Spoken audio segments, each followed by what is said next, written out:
Welcome back to another episode of the Blessed and Bossed Up podcast. This is an interview that I'm excited about because, Kristen, I don't know if you know, but your episode is literally like one of the top listened to episodes all time. The very first interview we did is like literally one of the top Yes. like that was back in maybe 2019, 2018. Yes. And And I it's was sharing still it all, child. I was talking Mhm. about it all. Okay. And it's still like up there. So, I'm excited to have you back because having you on the show is always a fave. And it's been Mhm. a while. Last time we It's talked, I went back to see exactly when it was. The last interview was in June of 2020. Oh, girl, that was in the midst of thick of the things? We was in thick of the pandemic. I thought it was pre-pandemic, but it definitely was in the midst of it. Wow. Nope. And 2 years later, we still in a pandemic. Ghetto. But before we get started, those of you guys who are listening, I suggest going back to listening to part one and part two because I don't want to retell anything. I want to really pick up from where we left off. But just a quick introduction, let people know who you are and what you do. Yeah, so my name is Kristen Hopkins, and I'm the CEO and founder of Dangers of the Mind. I'm a social and emotional learning expert, and I shift the narrative of high risk students to high promise stories through culturally responsive and culturally affirming resources. So we really focus on just Black and Brown students and making sure that they have all the resources that they need. And we fight for equity and, for do a lot of prison to pipeline work, and I'm a disruptor, as they would say. And so Mhm. that's pretty much what we do here at DOM. Yeah, so let's talk about what the dangers of the mind are because there's a list of them. So those who don't know, let's name them off. Yeah, so there is a list of them. So there is fear, there is brokenness, there is insecurities, there's complacency, there's distractions, there's ego, there's pride, there's perception, and there is dependent. And so there are really 9 dangers of the mind that we focus on. And it talks about the internal attacks against your everyday thought life that shift your progress. So we're talking about things that people do not see, right? If I say here, like, y'all, I'm insecure, y'all might be like, her hair is laid, her lashes is done, her nails is done. But, I have my own insecurities that people do not see. Same as fear and complacency. And so we wanted to talk about, or our company talks about just making those things known and identifying what they are in your life specifically, and then finding ways to continuously combat them on a daily basis. Yes, and I love that you're doing this in these urban areas because these dangers of the mind are no matter what socioeconomic status you are, it's relevant. Mhm. But where the resources are slim is in these various areas that you serve. And so I want to get to that in a second. But before we get to the work, I want to talk about the dangers of the mind and how they present themselves for us. So, like I said earlier, 2 years ago was our last interview. And that was a few months into the pandemic. So the world shut down, at least for the US, around March. Our interview was in June. So Mhm. here we are still in the pandemic. How did the insecurities and brokenness and all of these dangers of the mind that you mentioned, how did those things present themselves for you throughout the pandemic over the last couple of years?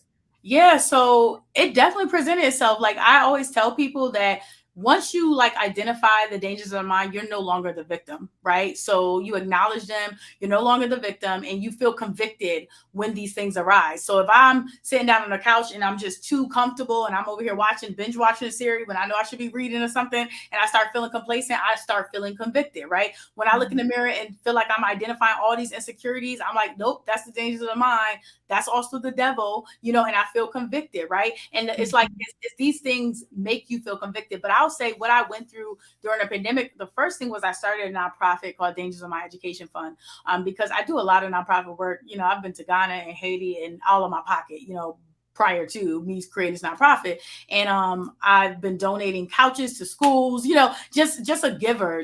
God has, that's just who I am. God and my whole family we're just givers, and we believe in it and sowing seeds. And so when I created the nonprofit arm, it just was a lot for me because it was like, okay, God, I have Dangers of the Mind, I got Kristen Hopkins Global, and I got a Dangers of My Education Fund. Now, these are three businesses in their own like entities that I need to now run.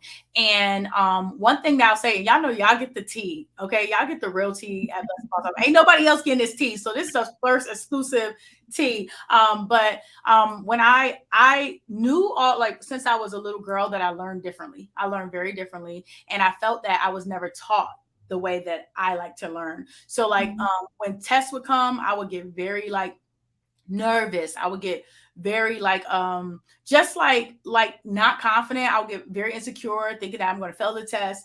And I never knew what that was, but I was always still getting good grades in school. And then when I got to college, I was able to, blessed with the opportunity. And y'all know, if y'all listen to the other episode, the first episode, y'all knew I went to China. I was a Black girl speaking Mandarin and Chinese. Y'all couldn't tell me nothing. In China, I had like the little bang, the bob, I looked black and knees, I fell all into the field. Like, I thought I was just in here, like I want to live there for real and stay. But I literally found that I was an audio learner. So I would go outside, and like after my reading, writing, and listening classes, I would go outside and have this taxi driver named Shafu. And I would be like, hey, Shafu, I want to go, to, McDonald's or whatever. And he really never understood what I was saying until I realized it was McDonald's and KFC was cut the G and all those things. But I learned when I didn't know the language, or if I didn't understand, I would say, well, Buja Dao. That means I don't understand, like explain. And I realized that I was literally learning through him explaining things to me versus like learning in the classroom. So that's the first time I knew I was like an auditory learner. And then of course with PR at my background, I knew I was a kinesthetic learner. Like, I like to be hands-on, all that. But I had to learn that on my own. And the reason why I'm saying that is because at 34 years old, during the pandemic that we're still in, I found out that I had ADHD, and it made sense to me after a while. It was like honestly like an unlocked key, because I was up for my master's, and get my master's now, and we'll talk about it later. But I was going to the doctor, and I was like, my doctor was like trying to tell me like, I had high anxiety, and she was trying to put me on anxiety pills. And I was like, first of all, I'm not taking that, like, period. I'm not taking that. I just knew somebody that was already on that, and they were like super depressed. And I was like, I'm not taking those pills. So she was getting kind of annoyed with me because I just kept rejecting taking those pills. And so I was like, I feel like there's something deeper. This is not anxiety. This is not, depression. I wake up very, very happy every day. Like, that's just one thing about me that I thank God for, because I have a very consistent personality where I'm like, you're going to get what you're going to get from Kristen Hopkins. And I'm always going to be like this. Like, you're going to see me and I'm like, hey, girl, because I'm really like thankful to be alive and to do what I do. Like, that's one of the things I don't take for granted. So I went and took this test, and y'all, I was like literally like pulling out my hair in the test. Like, I was like, why are they asking me these questions again that I just asked?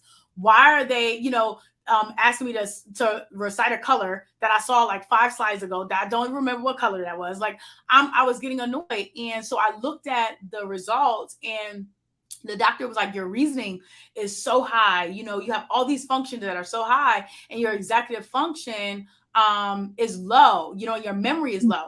And so it made a lot of sense to me as why, people would come in and out of my company, and I wouldn't be able to train them the way that I knew how to train them, because that was a low part of what I just do what I do. You know how you try to find somebody that's like, ooh, can this person be a duplicate of me? And it's like, nobody can be a duplicate of me, because how I learn and how I work is so differently. Like, my team will sit around me and be like, how are you getting all these things done? I got 50 tabs open, and your girl be out here working, okay? But it was my thing. So I found out at that age, like 34, I'm 34 now, that I had ADHD, and that created a lot of insecurity with me, because it created some like moments of like relief, almost like, okay, this is what was going on this time. Like, I'm a visionary too. So I got all these thoughts going on, and I'm jumping and doing this. And I told y'all in my last couple episodes, that's why y'all see a podcast and a clothing line and brand ambassadors, because I was like, God, you show me this and I'm going to do it. But as I matured, I realized that, God, you showed me this, but this is not just necessary for right now. And so when I found out I had this, I was like, this makes a lot of sense to why I jump and do things so quickly, because it's like a impulsive, like, got to do it now, like, type of thing. And so, I prayed about it, and I got strategy from God, and I realized, like, how I can cope with this. But that was something that was like, it was as I was building the education fund, as I was building Dangers of Maya, as I was hiring more people, that was always something in me that was like, God, can I really do this? Like, because a lot of people don't speak about this, especially in the Black community. And a lot of Black people have this and just don't know they have it. And they realize that something's not right, or they're processing information, very quickly, but it's like all over the place. They can't compartmentalize it, and so I knew it was something, but I just couldn't like put my hand on it. And so, I was raised where my mother, like back in the day, you think something wrong, your mom be like, we gonna pray it out of you. You know what I'm saying? Like I was raised like that. Like we didn't believe in therapists back in the day. We didn't believe, like that wasn't something that was relevant in the church. It wasn't talked about in the church, and so I grew up in church, and my mother would pray it out of me, and I swear her prayers worked, y'all. I got out of college, I got out of I learned how I learned, but yeah, so that was one of my biggest like dangers of mine that I battled with during this pandemic. But thankful be to God that like I really got over that and really knew how to manage and cope. And God gave me a lot of strategy on how I work and how I set up my days and how I organize my time to really be able to like help me get through that. So that was one of my dangers of the mind that I struggled with. And y'all, I had to really like go get a strategy from God. Like, okay, God, the strategy that you gave me 2 months ago obviously ain't gonna work, because now I know something that I didn't know. So now I got this information. I'm presenting it to you, God, because I'm giving it to you, because you didn't give me Danger of Mine. You didn't give me Chris Hopkins Global. You didn't give me Danger of My Education Fund for me to like just not know what to do with it. Like that doesn't make sense. This was a God idea. And so since it's a God idea, I'm bringing this right back to you and saying, this is the dilemma that I see. How are you going to happen? I mean, how are you going to help me, be able to create the strategy to function and allow my executive function to be able to hire people that I need to hire in these places and be able to train them on what they need to do in these spaces. And so that's what, it's helped me in. That's something that time after time, I think we all kind of find like some forms of insecurity and get over them. But I feel like for me, I just really had to have the strategy and commit to that. Like I had to commit to what God said, like your schedule is this way and you need to commit to this, and you can't have nobody deter you off your schedule. Like you got to put your phone on do not disturb through these hours to these hours. You can't be on social media from these hours to these hours. If you're doing it, you better automatically post, because these are things that distract me. And now my mind is in a whole nother place when I was just focused on something that I was supposed to focus on. So that's one of the biggest dangers of mine that had me really like down a little bit during the pandemic. And then, when God gave me the strategy, like it brought me right back up. And, but it's real. And so those are the things I always tell people. We don't just overcome dangers of mind and then we don't have them again. They all got to come up, and we're going to constantly need to find strategies in order to combat them. I love that you said that. And it's funny because you talk about being a visionary and, identifying these ADHD. And I'm the complete opposite, to where everything has a system, a structure, even like, and I love talking to people like you who are visionaries, because I'm really good at listening and then putting everything everywhere to where it flows. So what I'm hearing is that you identified the dangers of the mind, so the insecurity. And this is the step I think a lot of people get very stuck at, because they get emotional about the insecurity, so then you, instead of going to identify the root of it so that you can find a solution, you get stuck in how you feel about it being there. You're calling it. Yep. So let's talk about that point for a second. Did you go straight into action mode once you realized the insecurity was present, or did you find yourself in a place where you were dwelling on how you felt about it? So I remember that the day I went to the doctor, I had lunch that like maybe an hour later with my boyfriend. So I sat down with him and I was showing him the results, and he was like, "Babe, like look at what you've accomplished, like with all this." And I had a moment of crying. I was like, I was like sobbing. But literally, I'm telling y'all, the next day, like I refused to dwell in that emotion. Like I couldn't. For me, my thing is I have too much work to do. Like God has already shown me, like he would not have shown me these visions if they were not going to come to pass. One of the things that my mom has always admired about me, and it's blessed my heart so much, is she was like, "Kristen, I've never met a woman of faith like you. I've never in my entire existence, like I have never met a woman up close that has faith like you." And I believe that my faith opens doors. I believe that my faith activates different realms of understanding for not just me and but other people. And so I had to literally like pull myself up out of that thing. Like I think by like 7 or 8 o'clock, I was already praying and asking God what the strategy was going to be. I was like, you Mhm. didn't allow me to figure this out and then about to be going into a master's program in less than a month. You didn't allow me to figure it. Like, I was already annoyed because I didn't want to go back to school anyway. Like that, I was like, I'm Mhm. successful. Our companies is booming. Why are you making me go back to school? And I kept hearing this, and we'll get into that later about where I'm at and why I didn't study. But I kept hearing God say that you need to, get more depth of like why I've called you to this, and so yeah, I didn't dwell on it. It took maybe about 4 hours, to be exact. I think I went to lunch around 2 o'clock, got done at like 7. I mean, was at my house by 7 o'clock, and I was like, I need this strategy.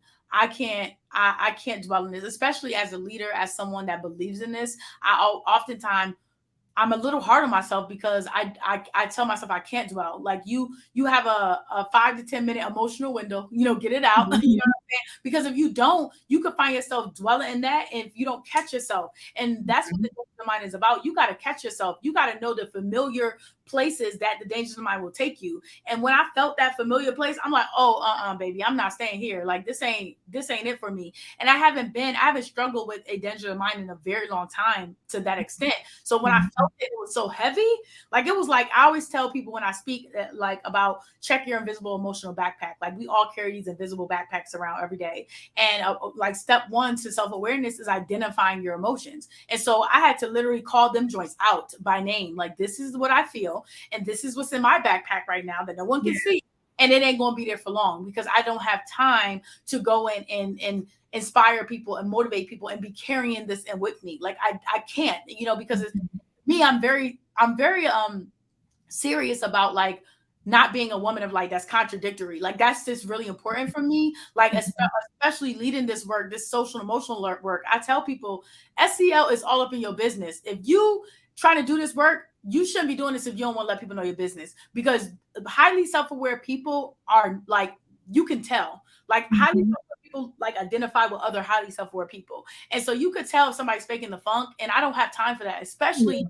in the lane that I'm in. I'm trying to heal people. I'm trying to set people free at the same time. This is ministry for me too. So I don't have time to sit here and be dragging this backpack around that I can't identify for myself, but then telling you to set it free. Like it don't work like that. Mhm. So I had to really like gather my emotions and say, God, give me the strategy and let me like I even read back my book time to time. I recreate my atmosphere. One of my chapters say, here goes the danger of the mind, and here's the stuff to help you combat this. And one of them is recreating your atmosphere. I went home though and I cleaned my house. Like I had to like me cleaning is clarity for me. So these some of the things that I activate and do make me be like, okay, now I can sit down and get a strategy. You know what I'm saying? And so I had to do some of those things to just get me back in a space to then seek God and get understanding and then be able to go forward. So I love that because it's not faking the funk. It's not because what gets on my nerves in these internet streets is the toxic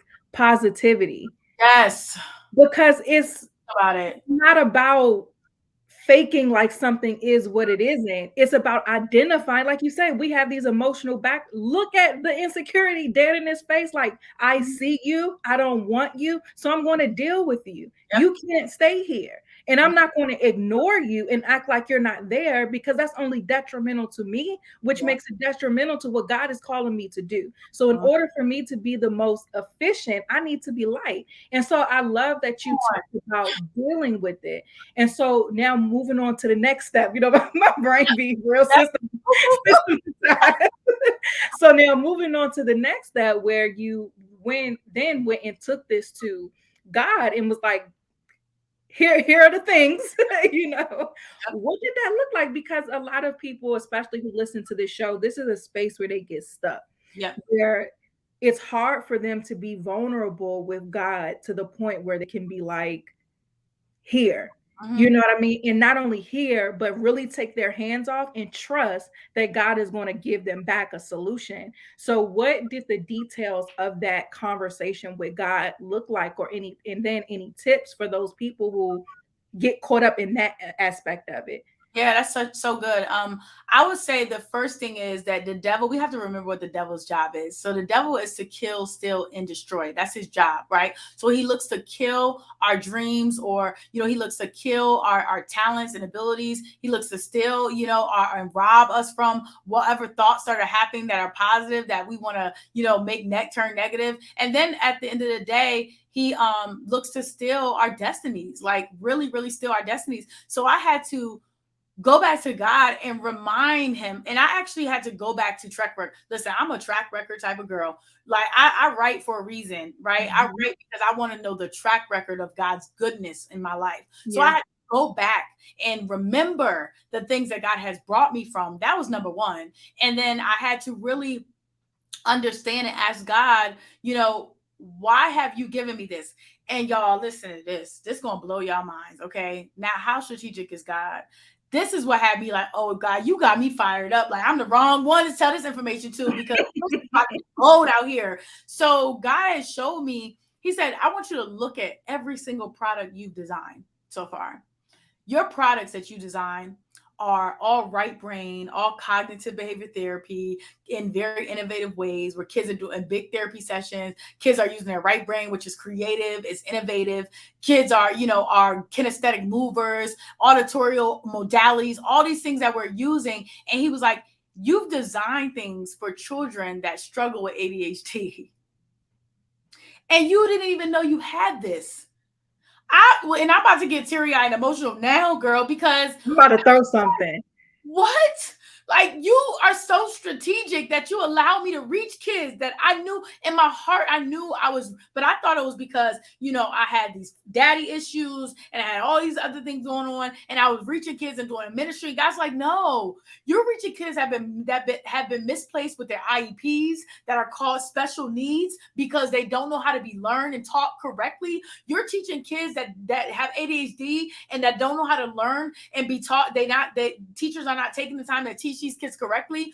Your mission is to reach these kids, and with your culturally responsiveness, with culturally affirming this, and got Jerome and Tanisha names up in your curriculum so they look like, oh, these kids sound like us, it look like us. Mhm. You're reaching these kids. And it made so much sense to me. And God was like, and if you could get this far without even knowing that this was the struggle that you were up against, imagine now where you can go. And it was like, it made me like, it was kind of like it unlocked the key for me.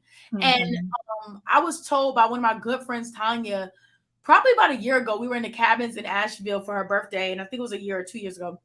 But she was like, God is like telling you that there's this golden key that he's going to show you. Like it's something that you're missing that you don't know about yourself. He's going to show you this golden key. And once you have this key, she was like, I mean, everything is going to blow up. It's going to be like explosion. And I felt like that when I got this aha moment that God had showed me, I was like, oh my God, like you've allowed me to create these materials for kids specifically. And all of my kids in my program have at least one of these things that are happening. Either they have IEP, they have ADHD, or they're just completely bad and nobody knows how to teach them, right? And so that's why our programs are necessary. But it was like evident that what I was struggling with this whole time in my life, I got past it and I was able to teach myself. But there are many kids that can't see beyond. Like I'm grateful because God allowed me to see beyond because I'm a visionary. And God showed me that this is your circumstance, but this is where I see you. And that's what gave me hope to keep going. But a lot of kids don't have that hope. They don't know how to see beyond their current circumstances. And so through these activities and through these workbooks and through this fun and through making rap songs about your brokenness and doing fear about schizo and fear, all these things, it unlocked this potential in these kids to allow them to see who they were in a different light. And that right there was all I needed, Tatum, to say, okay, Mhm. God, now that I know what you are doing in my life and what you call me specifically to do, give me the strategy on how I need to work my weeks, how I need to dedicate my time, how I need to remain ear opening into the school systems to be able to listen to these kids and make sure that that's a top priority for me as a developer, as a curriculum developer, because there's a lot of people that go so high up that they never go back to the school and they don't know what these kids are going through. And I'm hearing about it now, but we have been through the whole pandemic, y'all. I've been in the classroom. I'm a provider. Do I have to be there? No. Am I there? Yes. I literally spend like I dedicated like a week, I mean, once a week to literally sit in the classroom and watch my program in action. I don't be teaching it. I just want to ask because we do needs assessment. I do things where I understand what's happening in the schools so I can provide better for these kids.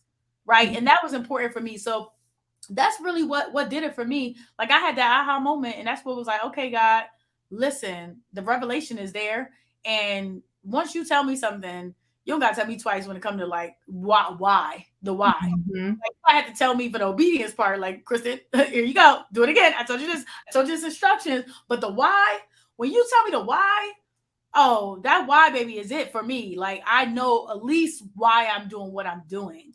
And that was what I needed to like that deeper revelation of the why was what I needed in order to like really push me and tell me that you could beat this thing. You could keep moving. And I think was what I really love about that too is that, or the where I see that the enemy can really get people off is that the key wasn't in the form of like a new contract or anything that would be welcomed in an excited manner. It came in the form of a diagnosis. Right. And it's very easy to look at the outside of something and seeing like, oh, this person just told me I have ADHD, which now is going to be negatively received by me. It's going to trigger me. Oh, that's why I can't do this. Or I can't. It's easy to spiral into shrinking. Yeah. And this is why it's so important to take things back to God because He will then show you the truth. Like, no, your perception is wrong. This Yeah. isn't something to get sad or self-deprecating about. This is a key that's going to unlock a next level for you. But I feel Mhm. like so many people don't get to that point Yeah. because our emotions keep us from really taking things to God and getting that strategy from Him. Absolutely. So when you did, because I know there's a lot of people who are in this space where they may feel that they have ADHD or they can just identify with being a visionary and not being able to focus. Mhm. What were the strategies that you got that have been working for you? Yeah, so of course I've got medicine, you know, that works, but I don't. I'm being honest with you. Adderall can be very addicting, and so I researched all of this prior to getting on the medicine.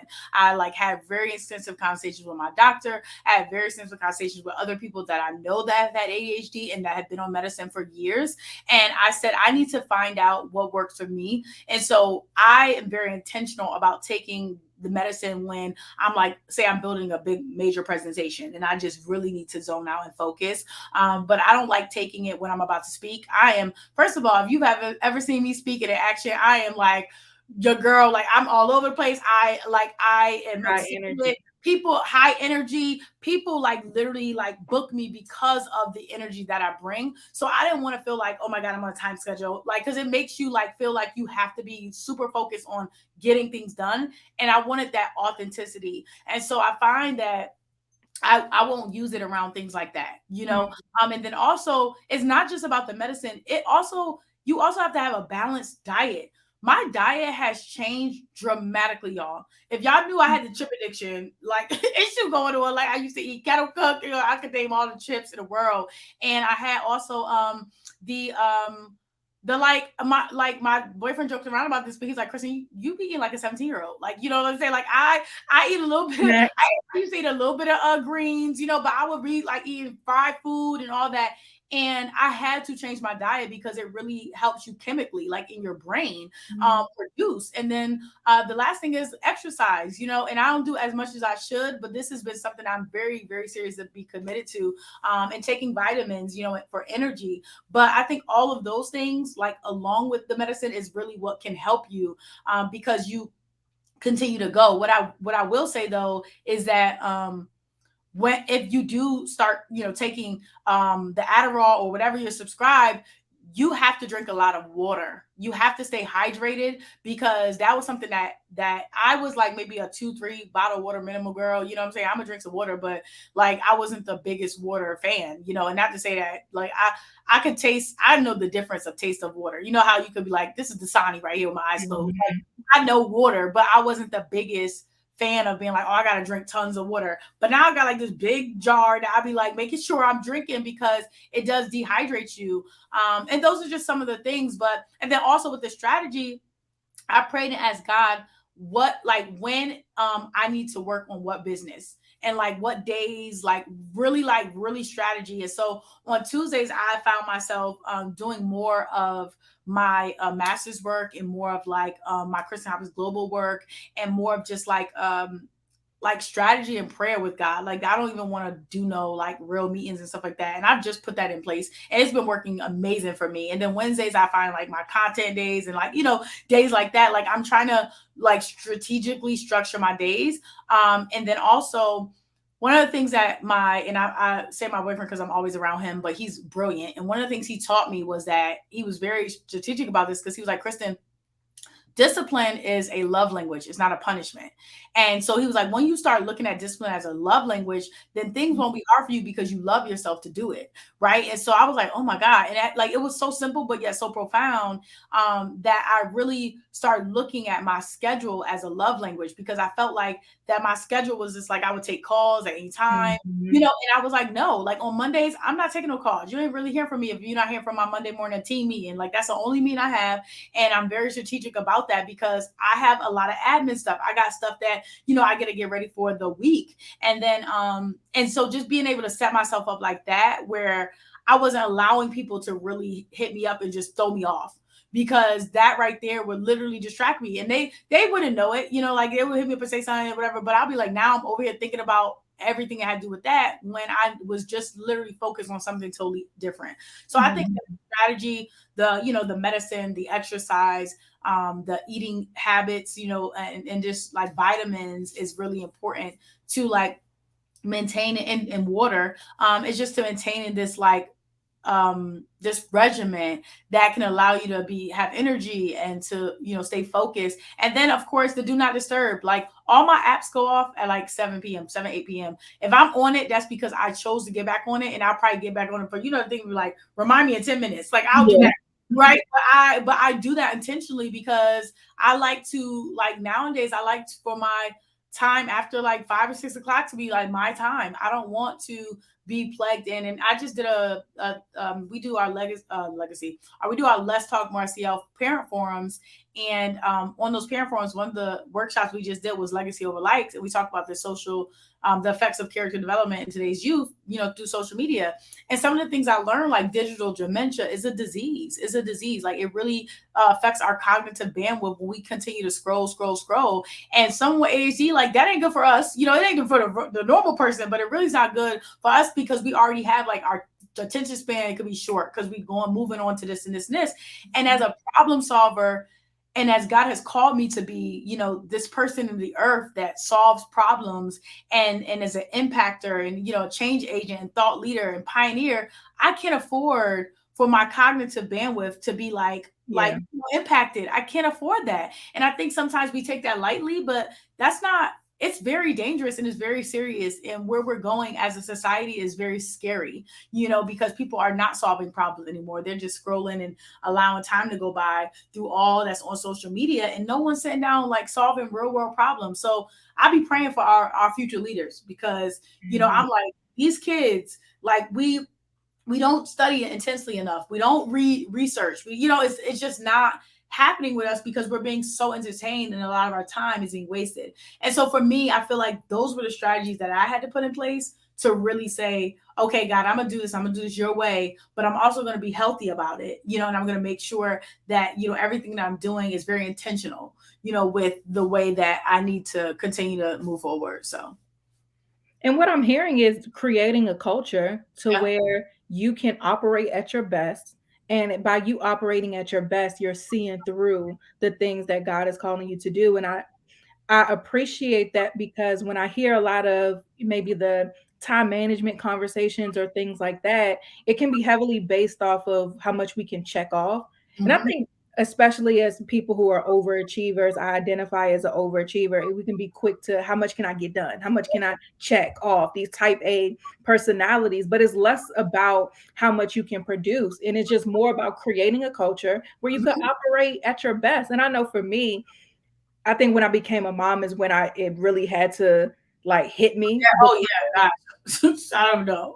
because my time was limited at that point. It was easy to be that way before because what else I got to do but work if that's what makes me happy, you know what I mean? But now it's like no, I have to create a culture to where my priorities are showing in my behavior, and my priority not only, with my family and my business is myself. Yeah. Being clear-minded, being relaxed, being happy, enjoying the Yeah. little things, what, feeling the sun hit my face, smelling the air, like just being Yes. grateful for the little things and the blessings that God gives us that we overlook. And so Mhm. I'm glad you talked about that, even taking care of our temples, just making Yeah. sure that we have the energy to do what we have to do, going to bed on time, putting Yeah. good things into our Yes.